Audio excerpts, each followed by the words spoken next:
जो वो पद है वो सिर्फ और सिर्फ दीपदान से आ सकता है। जो भी व्यक्ति अपने जीवन में 1.25 या 24.25 लाख दीपदान करता है, उतनी ही बार,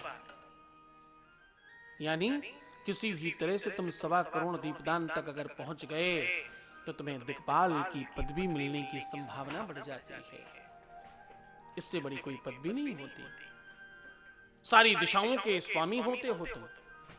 यानी अगर पृथ्वी पर राज्य करना है, तुम्हें राजस्व योग चाहिए, तुम्हें राजयोग चाहिए अपनी कुंडली में, तुम नीति और राजनीति में बड़े होना चाहते हो, तुम और बहुत बड़े बनना चाहते हो, अपने कुल में, अपने समूह में, अपने ग्राम में, अपने क्षेत्र में, अपने लोगों में, अपने जीवन में खूब बड़े होना चाहते हो, तो तुम दीपदान करना। जौ के दीपक बनाकर जितने अधिक से अधिक हो सके शिव मंदिर में जलाने से आपके जीवन में ये सारे के सारे बल बढ़ते। तुम्हारे जीवन में अंधकार हो, तुम्हारे जीवन में रोग हो, तुम्हारे जीवन में तकलीफें हो, तुम्हारे जीवन में रिश्ते नहीं टिकते हो, संबंधों में विकार हो, विवाद हो, झगड़े हो, फसाद हो, परिवार ठीक नहीं रहता हो, वंश ठीक नहीं हो, कुटुंब अच्छा नहीं हो, तुम्हारा जीवन बहुत अच्छा नहीं हो, तुम खुशहाल जीवन अगर नहीं जी पा रहे हो, तुम्हारे जीवन में बहुत संकट और मुसीबतें हैं, तो उपाय बता रहा हूं, ध्यान सुनना। आप एक बड़ा चौमुखा दीपक बनाइए और 3 छोटे दीपक बनाइए, एक बड़ा और 3 छोटे। इसको आपको बनाना है मूंग या उड़द की दाल का दीपक। किसका बनाना है? मूंग या उड़द की दाल के दीपक बनाने हैं। और प्रयास करिए इस आटे को गूंधने के लिए दही का इस्तेमाल करें, आप पानी मिलाकर, और अच्छा सा दीपक बना लीजिए। अपने ही घर के अंदर खुली जगह में, बालकनी में, छत में कहीं गूंधने की कोशिश करना इसे, और आटा गूंधकर रात्रि में रख देना, दीपक दूसरे दिन बनाना बासी आटे का। एक अलग उपाय है ये।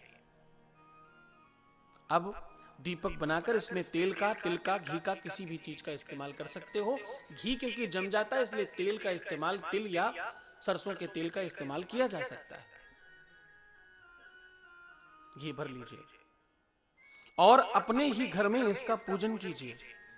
इसमें पीली सरसों ऊपर से खूब अच्छे से डाल दीजिए और घर से निकलते समय सबसे पहला दीपक अपने घर के द्वार पर जला दीजिए, छोटा वाला। दूसरा दीपक मध्य में शिव मंदिर जाने के, जो भी मध्य की कोई जगह पड़ती हो, पेड़ वेड़ के नीचे उठा करके जला दीजिए। और तीसरा दीपक जाते जाते शिव मंदिर के दहलीज पर जला दीजिए। और चौथा दीपक जो बड़ा वाला चौमुखा दीपक है, उसे देवाधिदेव महादेव के सन्मुख जाकर जलाइए और इससे आरती कीजिए।